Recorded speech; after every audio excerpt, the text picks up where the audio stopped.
বরগুনার সদর উপজেলার হেউলিবুনিয়া গ্রামের মাঠে মাঠে দোল খাচ্ছে ঘিত বোম্বাই মরিচ। এই গ্রামে প্রায় ৩০০ কৃষক আবাদ করেছেন এই মরিচ। অল্প পরিচর্যায় ভালো ফলন এবং উৎপাদন খরচ কম হওয়ায় এর চাষে আগ্রহ চাষিদের। আবহাওয়া অনুকূলে থাকায় এবার ভালো ফলন হয়েছে। চাষাবাদে বাড়তি শ্রমিকের প্রয়োজন হয় না বলেও জানালেন কৃষকরা।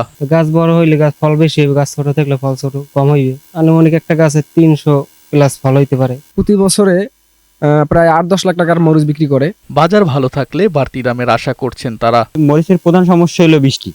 যদি বৃষ্টি সিজনে যদি কেউ যদি এটা ভালো যদি করতে পারে, মানে এটা গাছটাকে টিকেই রাখতে পারে, তাহলে তার পরবর্তীতে মানে ফলন খুব ভালো আসবে। বছরে ৭ থেকে ৮ লাখ টাকা আমি বিক্রি করি। কৃষকদের সব ধরনের সহায়তা দেওয়ার কথা জানালেন এই কৃষি কর্মকর্তা।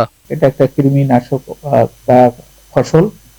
এর কারণে দিন দিন এই এলাকায় বোম্বাই মরিচের চাষ বৃদ্ধি পাচ্ছে। বরগুনায় ঘিত বোম্বাই মরিচ চাষ করে অনেক কৃষকই স্বাবলম্বী হয়েছেন বলে জানালেন তিনি।